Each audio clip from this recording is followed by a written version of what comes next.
शब्दों का समर्पण लेकर माँ सरस्वती को नमन करती हूँ, साथ ही आप सभी का अभिनंदन करती हूँ। राम राम सा, राधे राधे, जय श्री कृष्णा, जय माता दी। आप सभी को मेरा नमस्कार। सभी को नमस्कार बेटा। सोनिया, मोहम्मद शाहरुख, मनीषा, मुस्कान, सुरेश यादव, बिल्कुल मैं आ चुकी हूँ बेटा। और सभी को राम राम, सभी को नमस्कार। यस,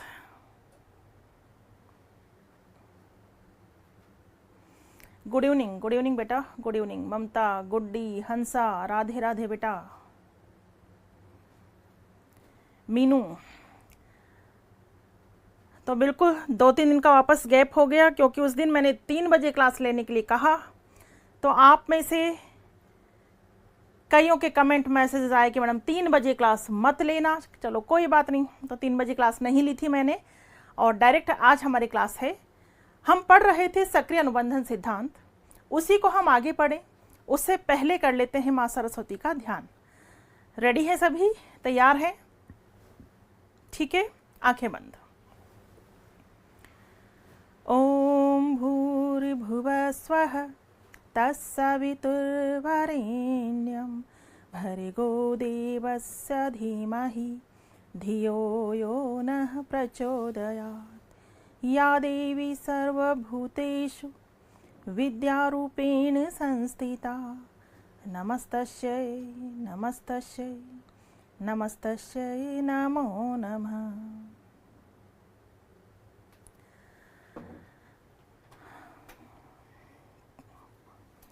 यस स्वाति बेटा, यस रिवीजन कर लिया आपने, वेरी गुड बेटा।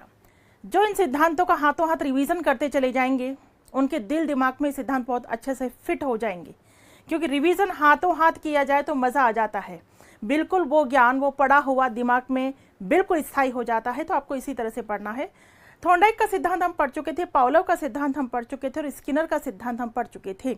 बट मैंने आपसे कहा था कि स्किनर के सिद्धांत में कुछ बातें मैं और आपको बताऊंगी। ठीक, स्किनर ने दिया था सक्रिय अनुबंधन सिद्धांत, क्रिया प्रसूत अनुबंधन कह दो, कार्यात्मक प्रतिबद्धता कह दो, साधनात्मक अनुबंधन कह दो, नैमित्तिक अनुबंधन कह दो, ठीक है, आरएस थ्योरी कह दो। ये सिद्धांत किसने दिया था? स्किनर ने दिया था। प्रयोग किस पर किया था? चूहे और कबूतर पर। मुख्य शब्द यहाँ क्या है? क्रिया और पुनर्बलन। और एक शब्द की बात करें तो वो कौन सा शब्द है? पुनर्बलन। ठीक है, पुनर्बलन। अब आगे हम थोड़ी सी बात करेंगे। ठीक है, आगे क्या बात करने वाले हैं? सबसे पहले अपना रजिस्टर और पेन निकाल लीजिए सभी। रजिस्टर और पेन सभी निकाल लीजिए भाई। ठीक है, और हेडिंग डालिए। ठीक है, हम क्या पढ़ने जा रहे हैं? वही वाला सिद्धांत। कौन सा? सक्रिय अनुबंधन सिद्धांत। सक्रिय अनुबंधन सिद्धांत। ठीक है, इसका पार्ट 2 पढ़ रहे हैं हम। पार्ट फर्स्ट पहले पढ़ चुके हैं, पार्ट 2।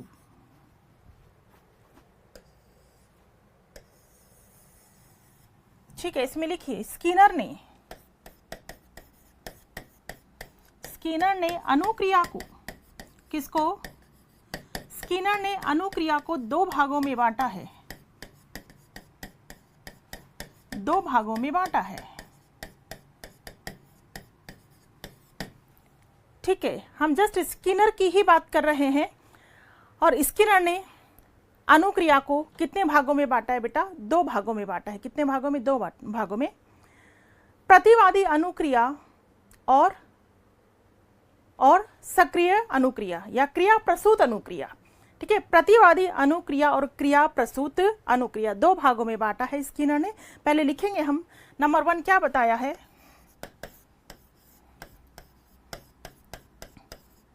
प्रतिवादी अनुक्रिया, इंग्लिश में कहेंगे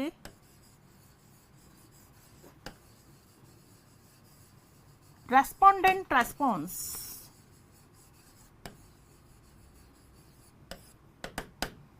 रेस्पोंडेंट रेस्पॉन्स लिख लीजिए पहले। साउथ से good morning, good evening. Okay छोटी, आप साउथ से बोल रही हैं? क्या बात है, क्या बात है बेटा।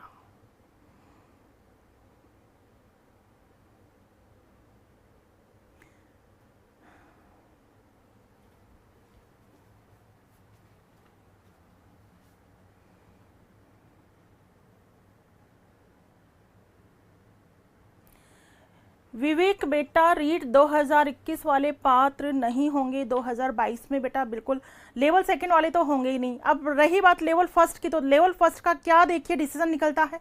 जब लेवल फर्स्ट वालों को पात्र नहीं किया तो लेवल सेकंड वालों को पात्र नहीं किया तो लेवल फर्स्ट वालों को कैसे पात्र कर दिया जाएगा, देखते हैं, है ना। बाकी लेवल सेकंड का तो सीन ही अलग है।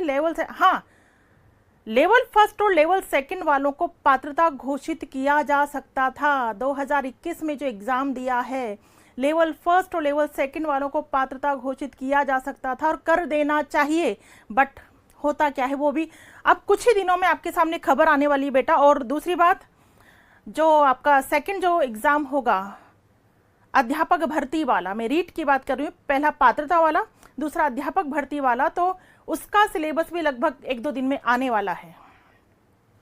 ठीक है, उसका सिलेबस भी आने वाला है बेटा। ठीक है, चलिए, प्रतिवादी अनुक्रिया किसे कहते हैं, सिंपल पहले तो समझ लो। प्रतिवादी अनुक्रिया का मतलब है उद्दीपक की अनुपस्थिति में या उद्दीपक की उपस्थिति में। 2 शब्द होंगे आपके सामने, पहले समझ लीजिए। एक शब्द होगा प्रतिवादी अनुक्रिया और दूसरा होगा क्रिया प्रसूत अनुक्रिया। दोनों में लिखवाऊंगी मैं, लाइन छोड़ के रखना। ठीक है, एक है प्रतिवादी अनुक्रिया और दूसरा है क्रिया प्रसूत अनुक्रिया। ठीक, ऑपरेंट रेस्पॉन्स।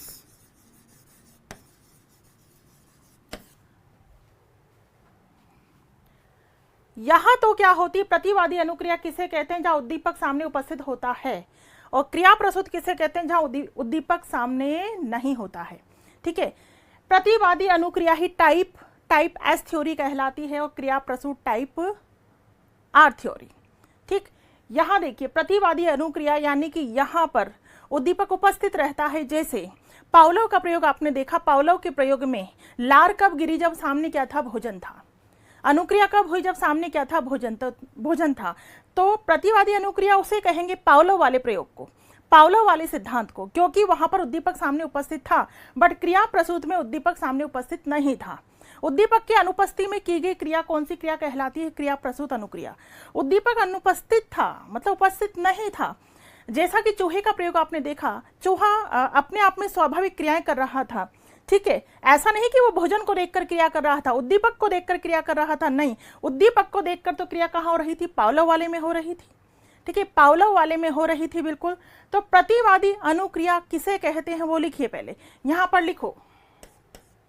लिखिए उद्दीपक की उपस्थिति में, उद्दीपक की उपस्थिति में की गई क्रिया, उद्दीपक की उपस्थिति में की गई क्रिया। जैसे पावलोव के प्रयोग में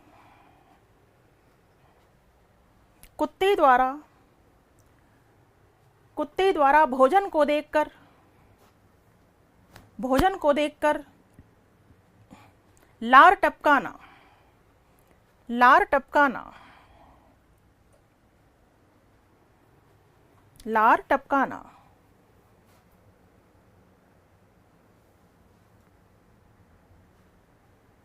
इस प्रकार के अनुबंधन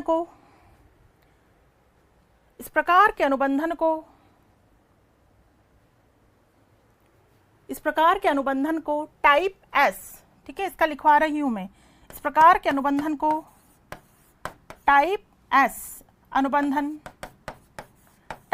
अनुबंधन माना जाता है, टाइप एस अनुबंधन माना जाता है।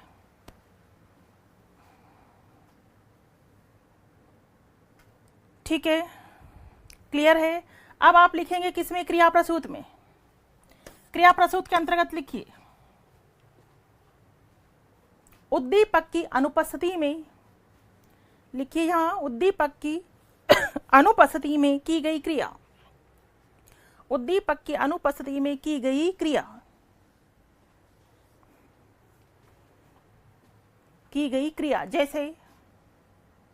जैसे स्कीनर बॉक्स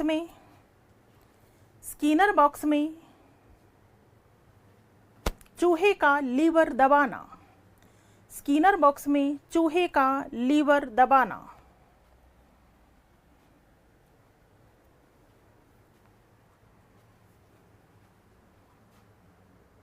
इस प्रकार के अनुबंधन को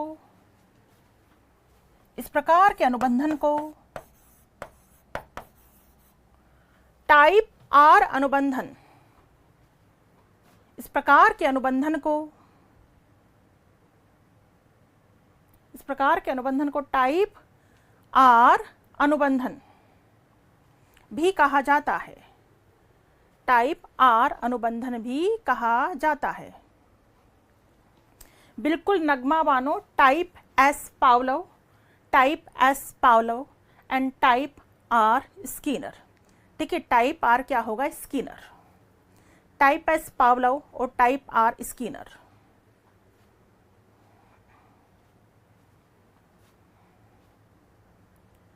ये बात क्लियर है? सिंपली ध्यान रखना, स्किनर ने कितनी अनुक्रियाएं बताई है? 2 प्रकार की अनुक्रियाएं बताई हैं।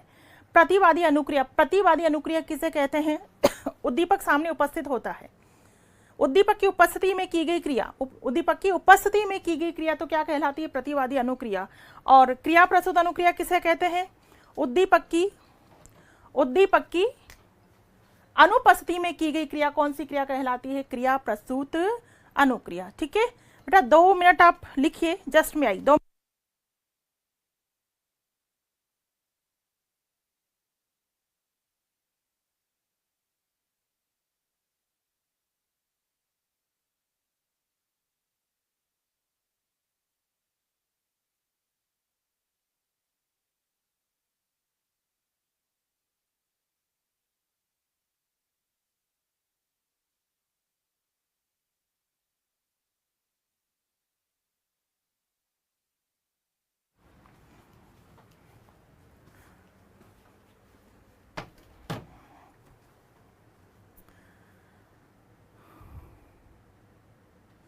ठीक है भाई, क्लियर? 2 प्रकार की अनुक्रिया लिख लीजिए। आगे चलें।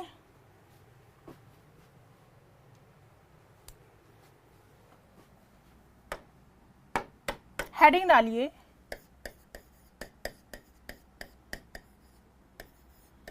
क्रिया प्रस्तुत अनुबंधन सिद्धांत के तत्व। ठीक है, क्रिया प्रस्तुत अनुबंधन सिद्धांत के तत्व। ठीक है, कुछ तत्व बोल दो या कुछ मुख्य नामों के बारे में हम पढ़ेंगे यहां पर। ठीक, पहला लिखिए आकृतीकरण, या हम इसे कहेंगे रूप निर्धारण, या हम इसे कहेंगे क्रमिक सन्निकट। ठीक है, इंग्लिश में इसे बोलेंगे शैपिंग।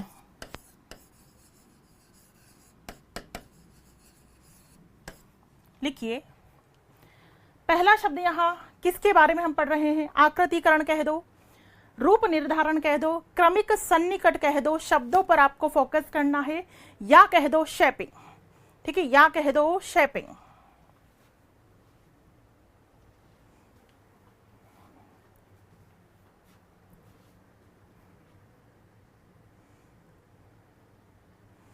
आनुवांशिक और वंशानुगत में कोई फर्क नहीं है ममता, एक ही बात है।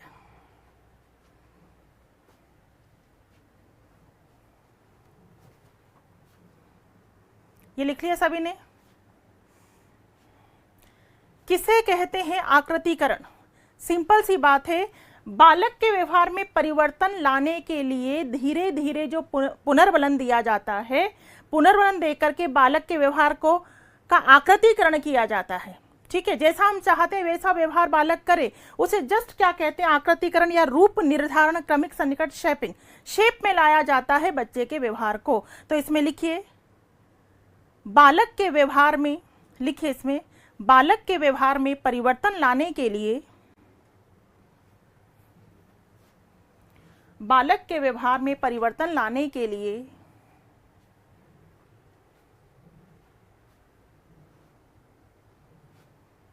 धीरे धीरे पुनर्बलन का प्रयोग करना, धीरे धीरे पुनर्बलन का प्रयोग करना।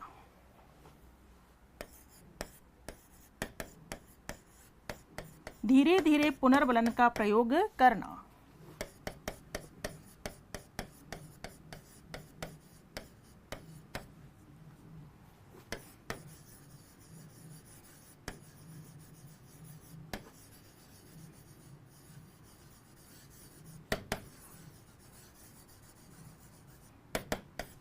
ठीक, नेक्स्ट लिखेंगे आप अनुक्रिया सामान्यीकरण, रेस्पॉन्स जनरलाइजेशन। अनुक्रिया सामान्यीकरण, अनुक्रिया सामान्यीकरण। जल्दी से लिखिए दूसरा शब्द, अनुक्रिया सामान्यीकरण।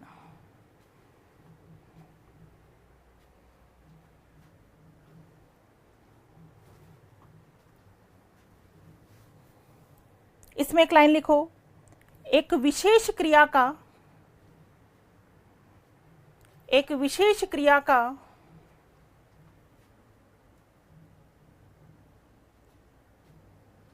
एक विशेष क्रिया का दोहराना ही अनुक्रिया सामान्यीकरण है। एक विशेष क्रिया का दोहराना ही अनुक्रिया सामान्यीकरण है। अनुक्रिया सामान्यीकरण है। ठीक है, विशेष क्रिया का दोहराना सिंपल, आपने पढ़ा, आपने देखा कि चूहे पर प्रयोग किया गया था। चूहड़ ने बार बार एक ही जैसी अनुक्रिया की, अनुक्रिया सामान्यीकरण। बार बार जाता है, लीवर को दबाता है तो भोजन आ जाता है, बार बार जाता है, लीवर को दबाता है तो भोजन आ जाता है। तो एक ही प्रकार की क्रिया का दोहराया जाना, ठीक है, दोहराया जाना जस्ट क्या कहलाता है? अनुक्रिया सामान्यीकरण। तीसरा शब्द लिखिए,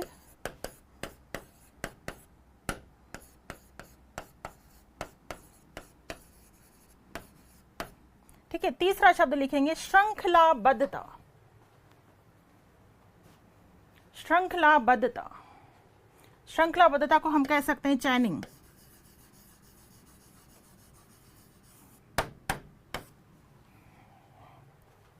श्रृंखलाबद्धता।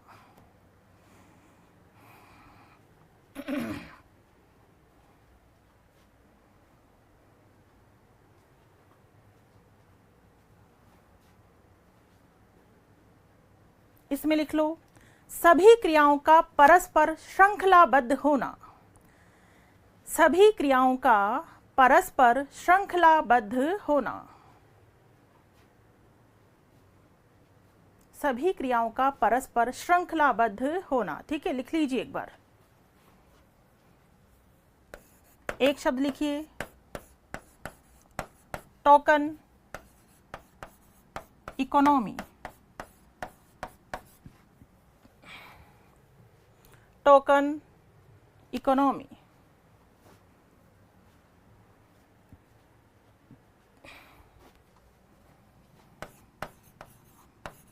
मुद्रा मितव्ययिता, या हम इसे कह सकते हैं सांकेतिक व्यवस्था।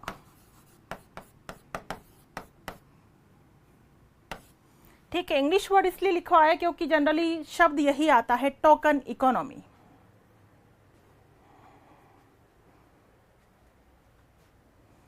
Token economy.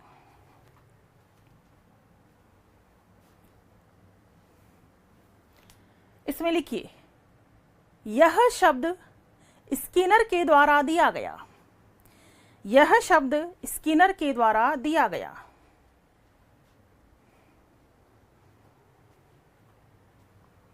आगे लिखो, जब बालक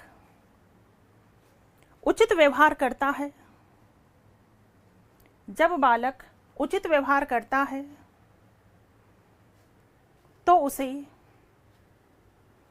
उसे पुनर्बलन के रूप में टोकन दिया जाता है। टोकन दिया जाता है।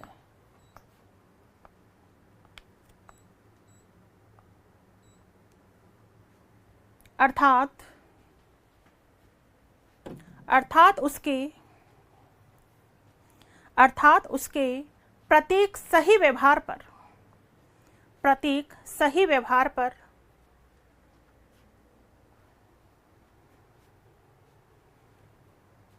उसे टोकन दिए जाते हैं, उसे टोकन दिए जाते हैं।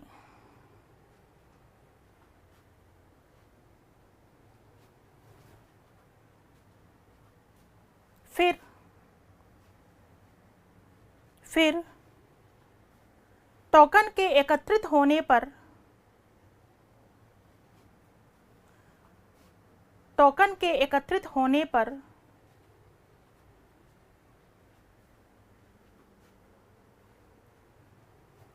होने पर उन्हें पुरस्कार में तब्दील किया जाता है, पुरस्कार में तब्दील किया जाता है। अभी सब बता रहे नगमा बेटा, एक बार लिख लो, पुरस्कार में तब्दील किया जाता है।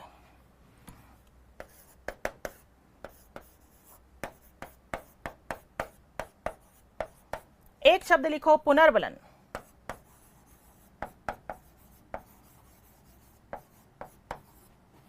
रीइंफोर्समेंट, पुनर्बलन।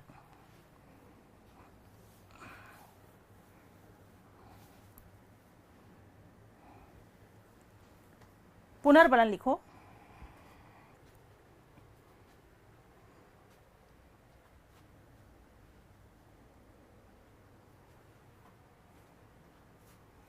किसे कहते हैं पुनर्बलन? एक लाइन में लिखिए, ऐसी क्रिया जो अनुक्रिया की संख्या में वृद्धि करती है, जो अनुक्रिया की संख्या में वृद्धि करती है, जो अनुक्रिया की संख्या में वृद्धि करती है, पुनर्बलन कहलाती है, पुनर्बलन कहलाती है।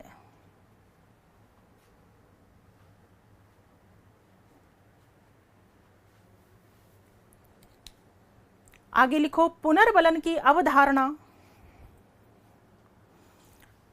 पुनर्बलन की अवधारणा स्किनर के द्वारा दी गई, स्किनर के द्वारा दी गई।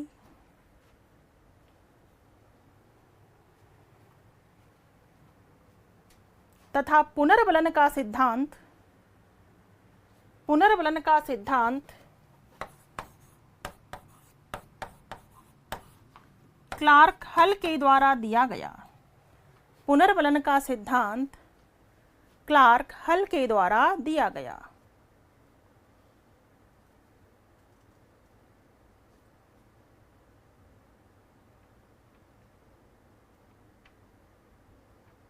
क्लार्क हल के द्वारा दिया गया।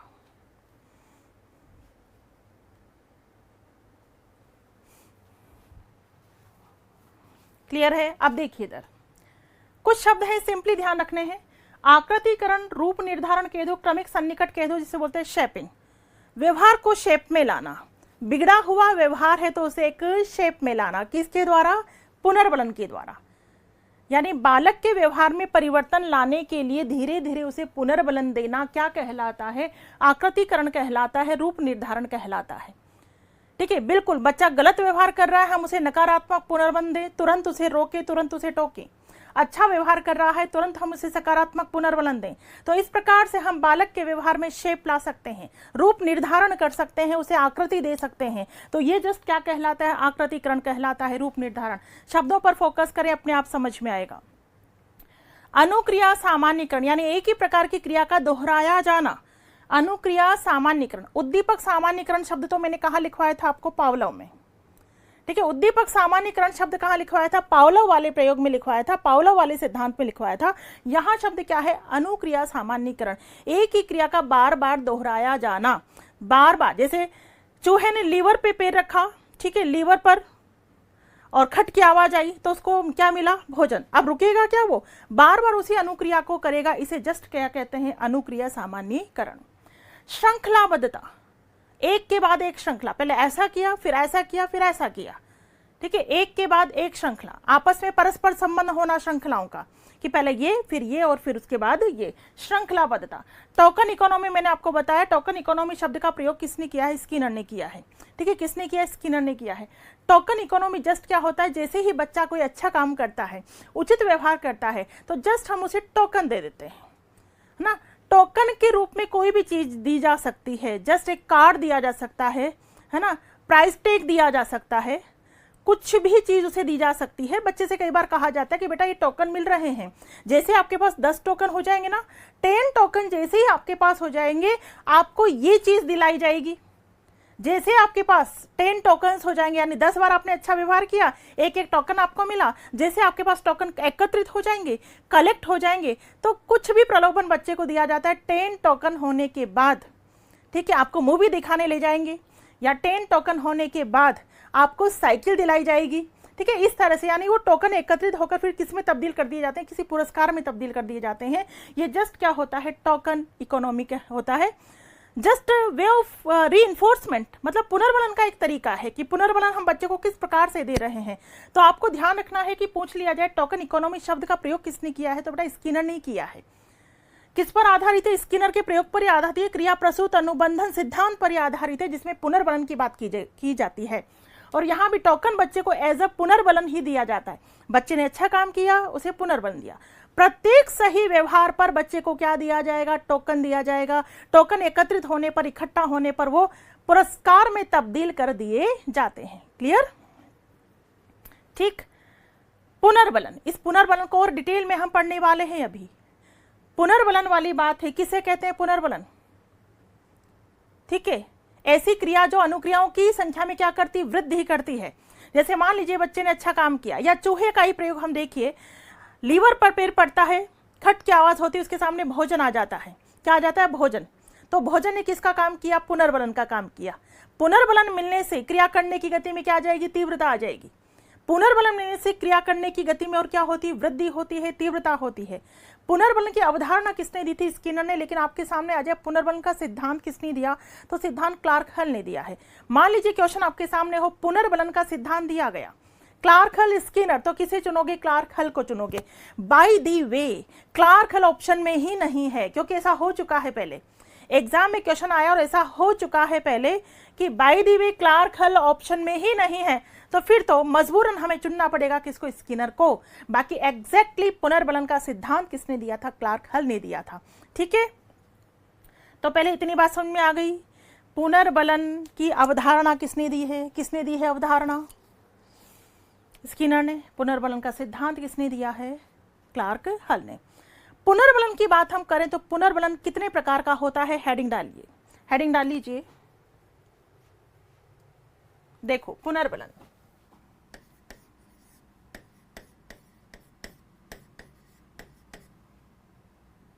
ठीक है, और पुनर्बलन कितने प्रकार का होता है? 2 प्रकार का। पहला सकारात्मक पुनर्बलन, ठीक है, और दूसरा नकारात्मक पुनर्बलन। लिख लो जल्दी से। पुनर्बलन 2 प्रकार के होते हैं, सकारात्मक और नकारात्मक।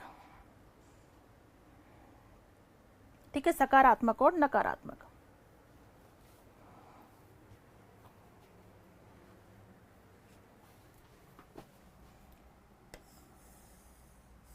सकारात्मक पुनर्बलन की बात करें तो 2 प्रकार के होते हैं,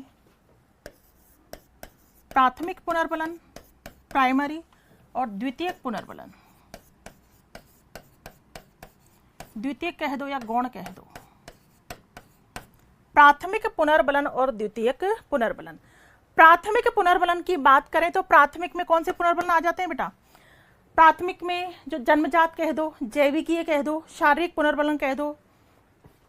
इसके अंतर्गत भोजन,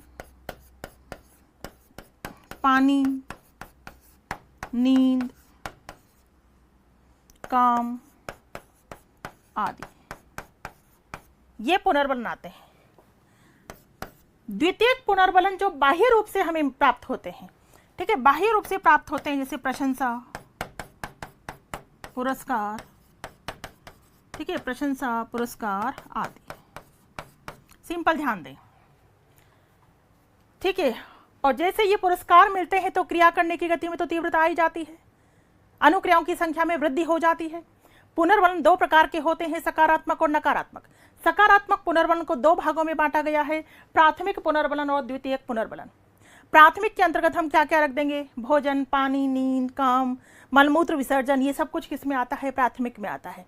ठीक है, प्राथमिक पुनर्वलन में आता है जिससे जैविक आवश्यकताओं की पूर्ति होती है ना। जैसे भोजन से किसकी पूर्ति होती है, भूख की पूर्ति होती है, पानी से प्यास की पूर्ति होती है। तो प्राथमिक के अंतर्गत हम जैविक ये कह सकते हैं, शारीरिक कह सकते हैं, जन्मजात कह सकते हैं, और ये सब क्या होते हैं, भोजन, पानी, नींद, काम आदि।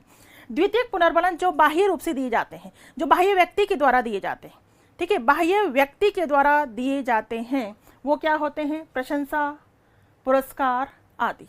ठीक है, प्रशंसा, पुरस्कार आदि ये पुनर्वलन द्वितीयक पुनर्वलन कहलाते हैं। इतनी बात क्लियर है। ठीक, नकारात्मक पुनर्वलन हम किसे कहते हैं, ठीक है, नकारात्मक पुनर्वलन किसे कहते हैं, लिखिए आप, नकारात्मक पुनर्वलन किसे कहते हैं।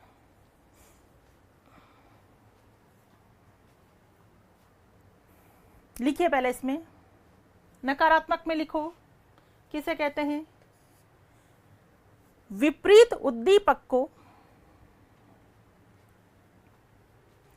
विपरीत उद्दीपक को टालने के लिए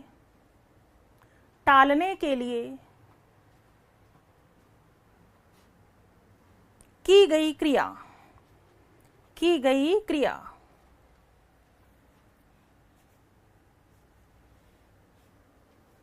की गई क्रिया, अर्थात नकारात्मक परिणाम से, नकारात्मक परिणाम से बचने के लिए, नकारात्मक परिणाम से बचने के लिए की गई क्रिया, की गई क्रिया।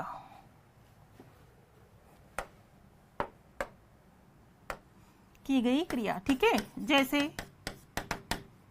जैसे पहला उदाहरण लिखो, पहला उदाहरण, पहला उदाहरण लिखिए, तेज धूप या तीव्र रोशनी से, तेज धूप या तीव्र रोशनी से बचने के लिए चश्मे का प्रयोग करना, चश्मे का प्रयोग करना।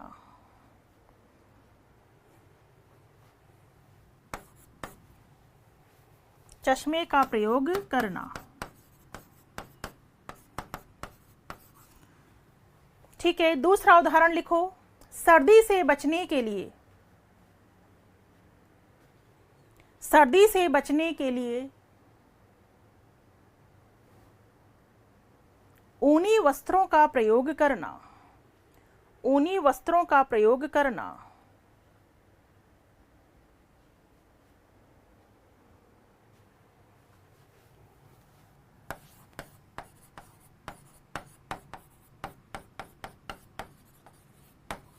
नंबर 3 लिखो, चूहे का विद्युत आघात से बचने के लिए, चूहे का विद्युत आघात से बचने के लिए लीवर दबाना, लीवर दबाना, लीवर दबाना।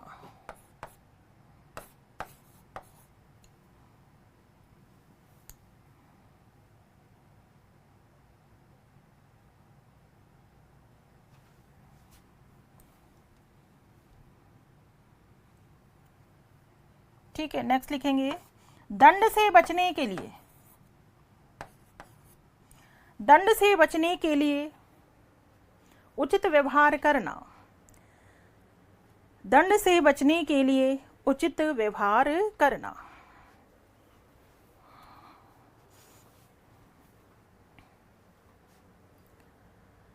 ठीक है, सिंपल सी चर्चा एक बार वापस समझ लीजिए। पूछ लिया जाए पुनर्बलन कितने प्रकार का होता है, तो बेटा पुनर्बलन 2 प्रकार का होता है, सकारात्मक और नकारात्मक। ठीक है, पुनर्बलन 2 प्रकार का होता है, सकारात्मक और नकारात्मक। सकारात्मक पुनर्बलन की हम बात करें, सकारात्मक पुनर्बलन 2 प्रकार का होता है, प्राथमिक और द्वितीयक। प्राथमिक पुनर्बलन के अंतर्गत क्या क्या आ जाते हैं, भोजन, पानी, नींद, काम, ये सब आ जाते हैं। द्वितीयक पुनर्बलन जो बाह्य व्यक्ति के द्वारा दिया जाता है, जो बाह्य व्यक्ति के द्वारा दिया जाता है, अच्छे शब्दों के द्वारा। ठीक है, अच्छे शब्दों के द्वारा, जैसे मैं आपको पुनर्बलन दूं सकारात्मक, शाबाश बेटा, वेरी गुड, बहुत बढ़िया, आपने अच्छा काम किया, आज आपको ये पुरस्कार दिया जाता है। छोटा सा बच्चा अच्छा काम करता है बेटा, टॉफी दी जाती है, उसे चॉकलेट दी जाती है। आपको पता होगा कि आजकल बिल्कुल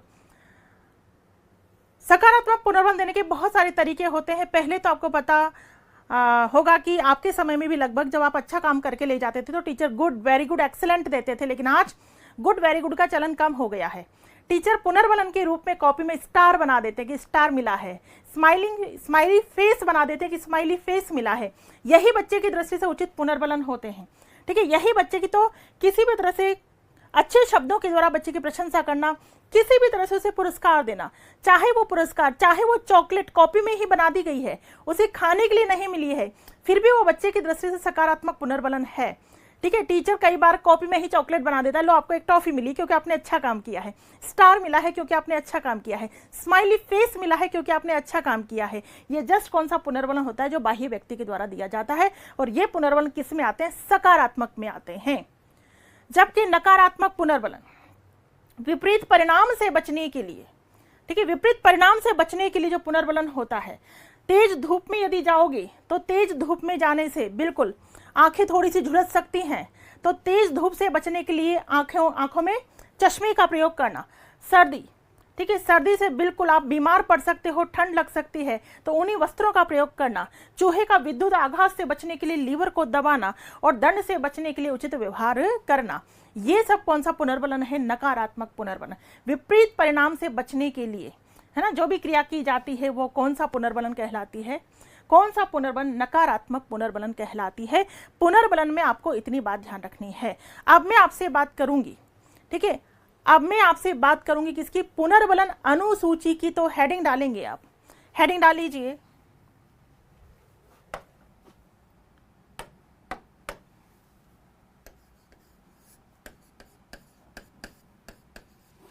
पुनर्बलन अनुसूची। ठीक है, पुनर्बलन अनुसूची का प्रयोग किसके द्वारा किया गया, स्किनर के द्वारा। हाँ, रेन से बचने के लिए अम्ब्रेला का प्रयोग करना, बिल्कुल सही बात है बेटा। अब तो ढेरों एग्जाम्पल हम दे सकते हैं। पुनर्बलन अनुसूची की चर्चा हम करने जा रहे हैं, और पुनर्बलन अनुसूची 2 प्रकार की होती है, सतत पुनर्बलन, सतत पुनर्बलन और आंशिक पुनर्बलन, आंशिक पुनर्बलन। कंटिन्यूअस रीइंफोर्समेंट एंड पार्शियल, ठीक है, पार्शियल रीइंफोर्समेंट, सतत पुनर्बलन और आंशिक पुनर्बलन। लिख लीजिए,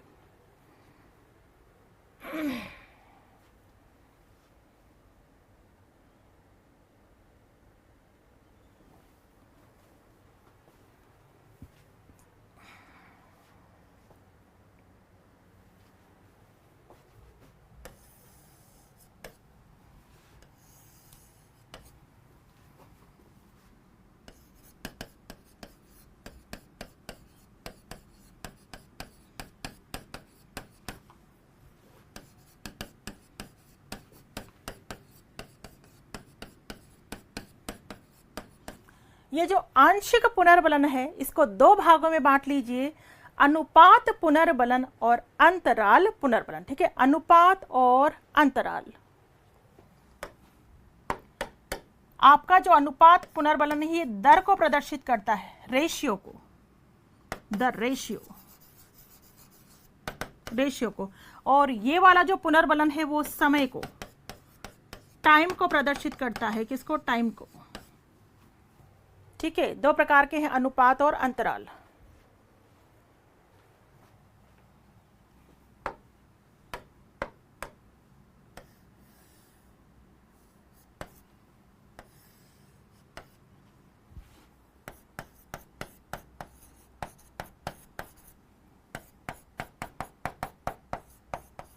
फिक्स्ड, परिवर्त्य,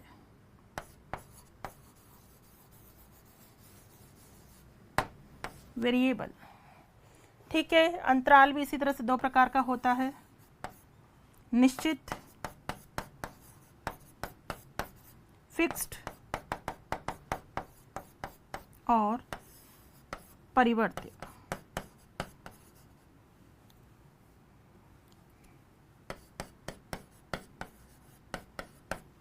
वेरिएबल लिख लो पहले।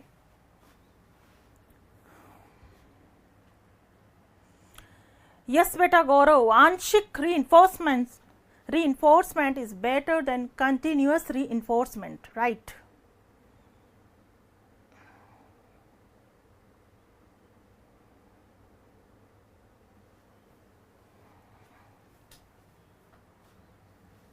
कमलेश बेटा उल्टा अर्थ आप ले गए। दंड से बचने के लिए, विपरीत परिणाम से बचने के लिए उचित व्यवहार करना। ठीक है, जहां भी विपरीत परिणाम से बचने के लिए उचित व्यवहार होगा वो कौन सा आ जाएगा, नकारात्मक में आएगा। ठीक है, दंड से बचने के लिए, तेज धूप से बचने के लिए, विद्युत आघात से बचने के लिए, ये सारी चीज।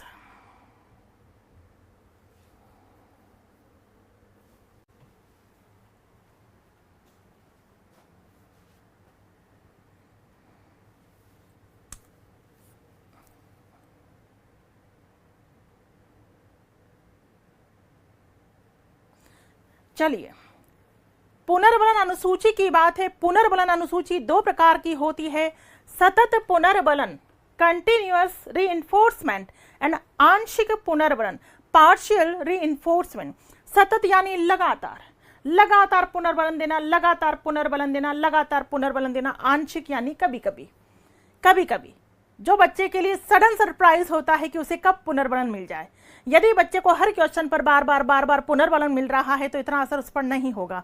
लेकिन आंशिक पुनर्बलन यानी बीच बीच में कभी कभी बच्चे को हम पुनर्बलन देंगे तो उसे अच्छा लगेगा, उसे लगेगा कि हाँ, इस क्वेश्चन पर मुझे, इस आंसर पर मुझे पुनर्बलन मिला है, यानी मैंने ये आंसर बहुत ही बेहतरीन तरीके से दिया है।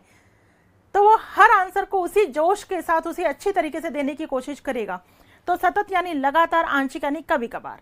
ठीक, अब आंशिक पुनर्बलन की बात आती है। आंशिक पुनर्बलन को दो भागों में बांटा गया, अनुपात पुनर्बलन और अंतराल पुनर्बलन।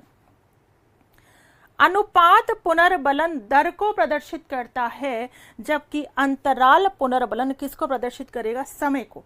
ये दर को कैसे, जैसे मान लीजिए कि दर है निश्चित में, ये निश्चित कर लिया टीचर ने कि हर 5वें प्रश्न पर उसे क्या दिया जाएगा, पुनर्बलन।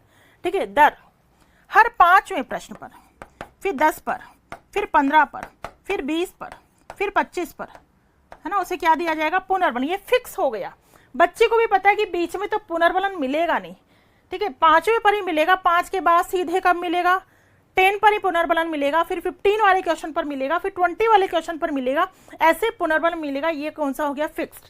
जबकि परिवर्त्य में कहीं भी पुनर्बलन दे सकता है टीचर, जो भी आंसर उसे बेहतरीन लगेगा, जो भी आंसर उसे थोड़ा डिफरेंट लगेगा, वहां कहीं भी पुनर्बलन दिया जा सकता है। मे भी दूसरे क्वेश्चन पर दे दिया जाए, हो सकता है तीसरा क्वेश्चन उसने बहुत अच्छा आंसर दिया हो सकता है तीसरे पर भी दे दिया जाए, फिर हो सकता है सीधे 7वें क्वेश्चन पर उसे पुनर्बलन मिले, फिर हो सकता है कि सीधे उसे 11 प्रश्न पर पुनर्बलन मिले। कहने का मतलब है कि एक्साइटमेंट यहां रहता है। अगर आपसे पूछा जाए कि सतत पुनर्बलन बेटर है या आंशिक, तो सीधी सी बात है, ये ज्यादा अच्छा होगा। ठीक है, कंपैरेटिवली ये ज्यादा अच्छा पुनर्बलन होगा, आंशिक पुनर्बलन। फिर पूछ लिया जाए कि निश्चित पुनर्बलन ज्यादा अच्छा होगा या परिवर्त्य, तो सीधी सी बात है, परिवर्त्य पुनर्बलन ज्यादा अच्छा होगा। ठीक है, परिवर्त्य पुनर्बलन ज्यादा अच्छा होगा। अंतराल पुनर्बलन में समय इंगित होता है, समय। जैसे कि मान लीजिए घर में पेरेंट्स बच्चे को हर 2 घंटे में क्या देते हैं, पुनर्बलन। निश्चित है कि बच्चे को सुबह 9 बजे पुनर्बलन मिलेगा, फिर 11 बजे मिलेगा, फिर 1 बजे मिलेगा, फिर 3 बजे पुनर्बलन मिलेगा, हर 2 घंटे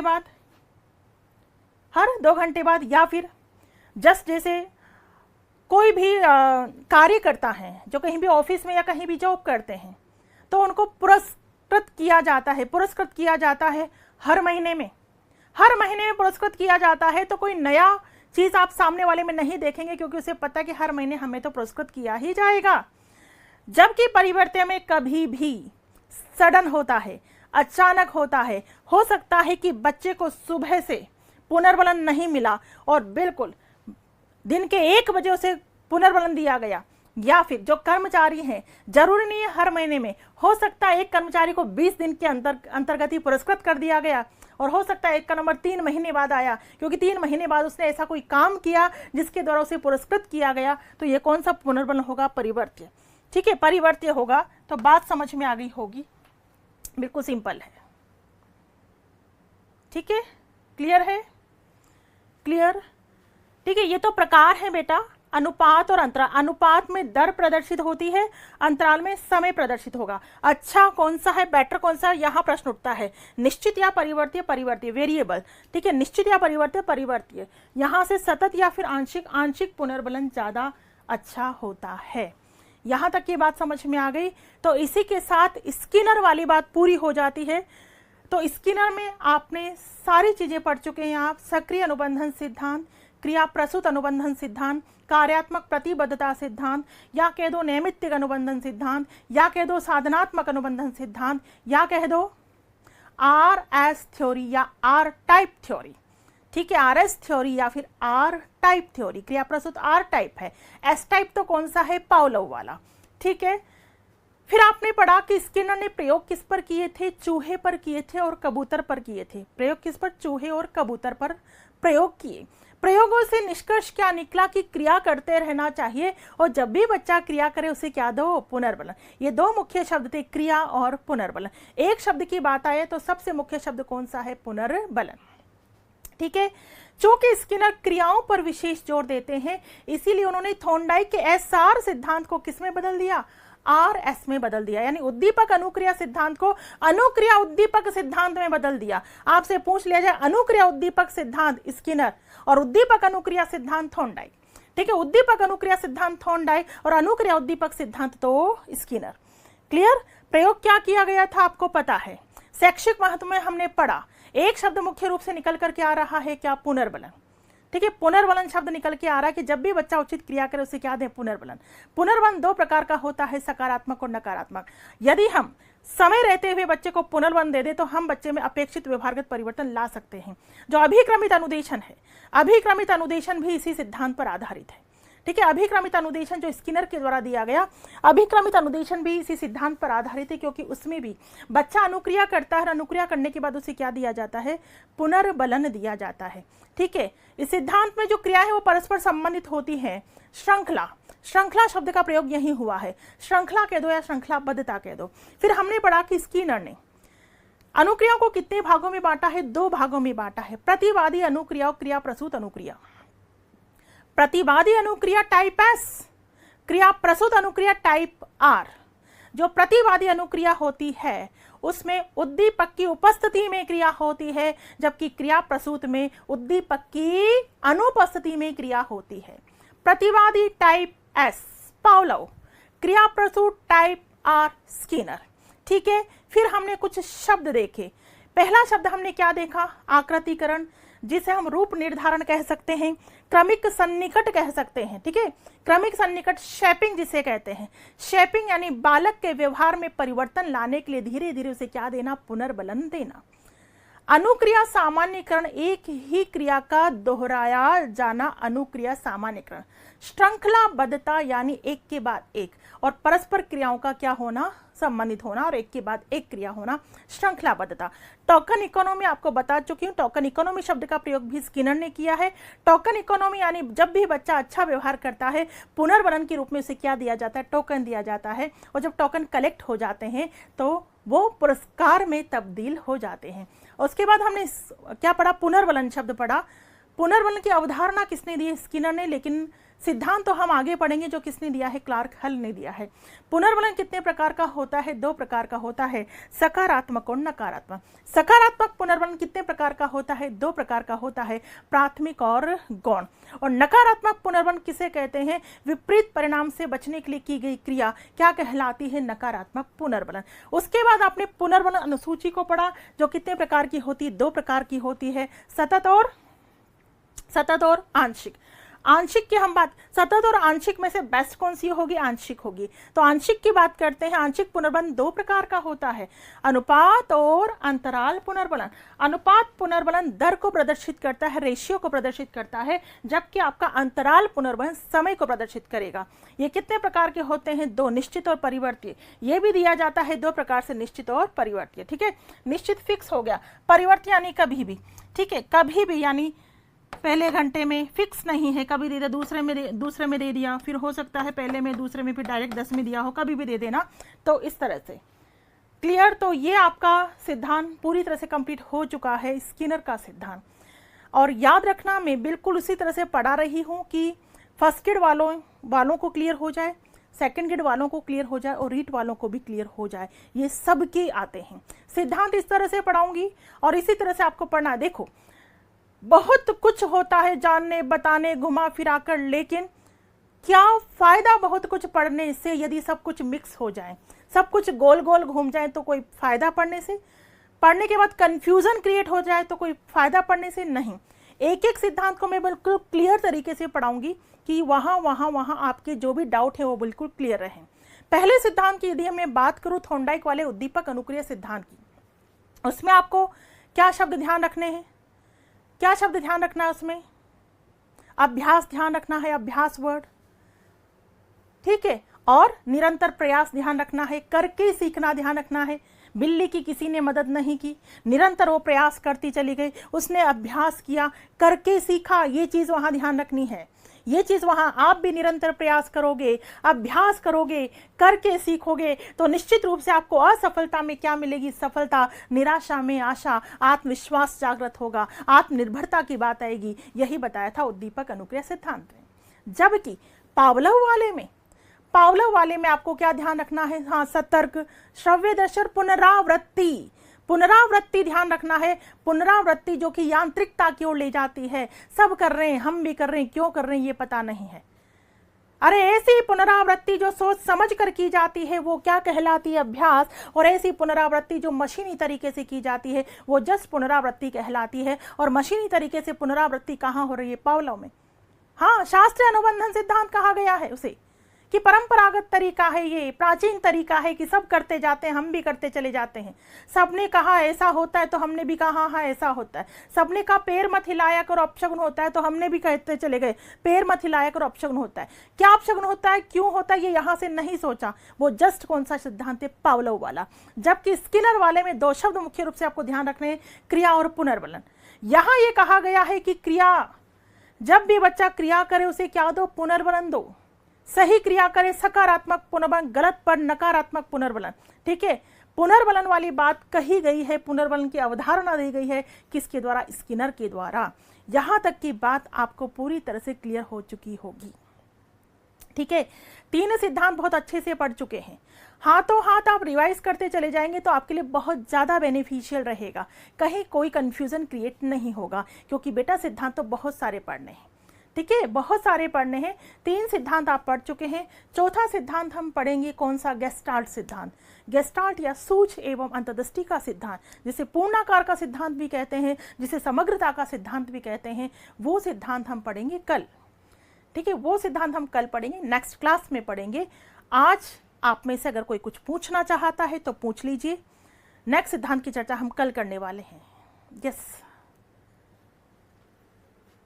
जो भी कोई कुछ पूछना चाहता है बिल्कुल पूछ सकते हैं।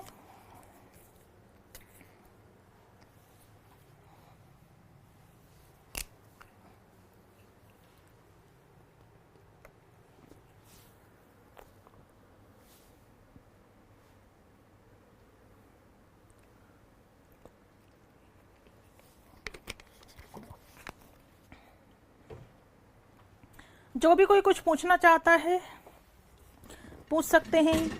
जो नहीं पूछना चाहते वो जा सकते हैं। उनको सभी को good night. Yes Hina Khan good night. Mithilesh, Dishu good night बेटा। प्रीति, हिना, कविता, बाबूलाल। हाँ बेटा शिक्षण विधियाँ फ्री मिल रही, हिंदी वाली, हिंदी की शिक्षण विधियाँ फ्री मिलेगी 31 तारीख को। 31 तारीख को पूरे दिन कभी भी आप ले सकते हैं, आप अपने फ्रेंड्स को भी बता सकते हैं, ठीक है, जिसका भी आप बिल्कुल भला चाहते हैं उन सबको बता सकते हैं। 31 तारीख को हिंदी की शिक्षण विधियाँ एप्लीकेशन पर बिल्कुल फ्री मिलेंगी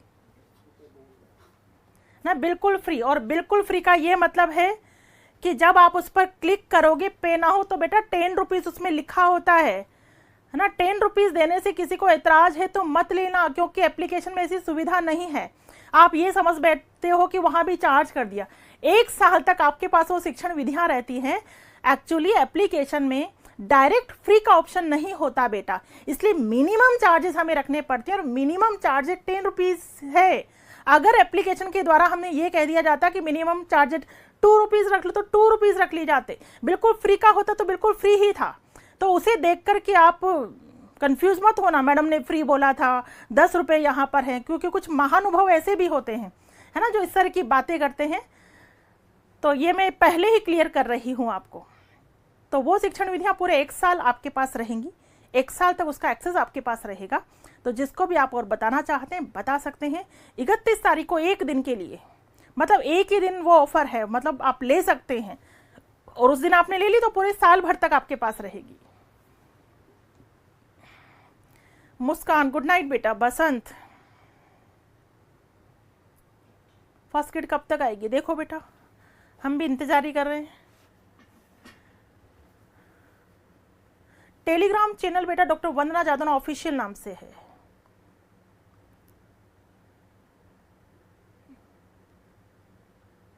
सतत यानी लगातार, भगवान सतत यानी लगातार, भगवान साहब बेटा सतत यानी लगातार दिया जाता है, लगातार। बच्चे से 10 प्रश्न पूछे, 10 प्रश्न पर शाबाश बेटा, फिर बच्चे से दूसरा प्रश्न पूछा, शाबाश बेटा, उसे बोलते हैं सतत।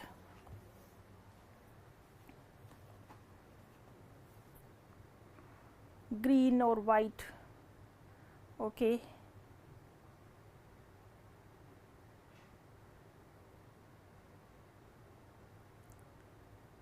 शुभ रात्रि बेटा। शारदा, कीर्ति, भगवान साय ले लिया आपने, ओके।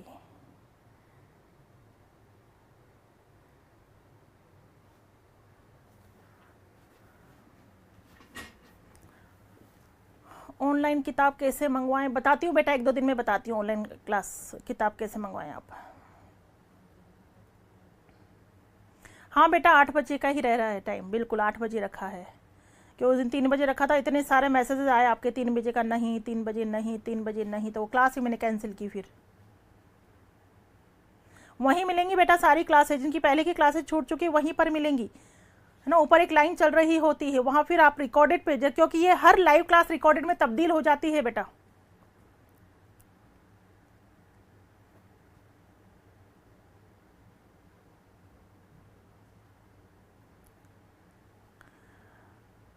राममूर्ति बिल्कुल मिलेगी बेटा, नहीं मिलती तो आप कॉल करके पूछ लिया करो कैसे मिलेगी। बुक्स ऑनलाइन कैसे लेनी तो मैं बताऊंगी बेटा, 1-2 दिन में बताती हूँ।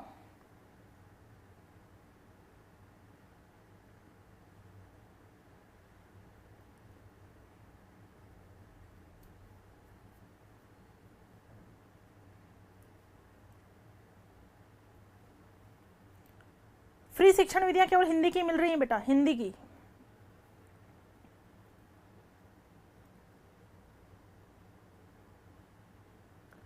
जो भी बहुत साल बाद पढ़ाई कर रहे हैं डरे नहीं, केवल पढ़ाई पे फोकस करें, एवरीथिंग इज पॉसिबल।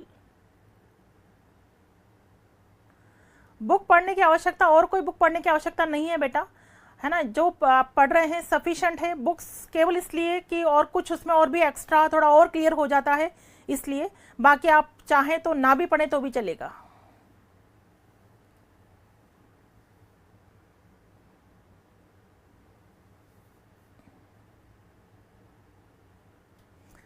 दो घंटे की क्लास बिल्कुल कर देंगे बेटा, जैसे आवश्यकता होगी। अभी आवश्यकता नहीं है तो मैं समझती हूँ कि अभी कोई सी आवश्यकता नहीं है, काफ़ी टाइम है अभी।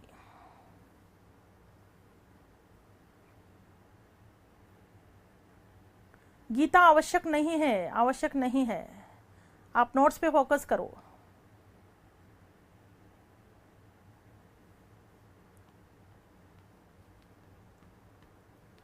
हाँ, संडे को क्लास नहीं हुई बेटा, एकता संडे को नहीं हुई क्लास।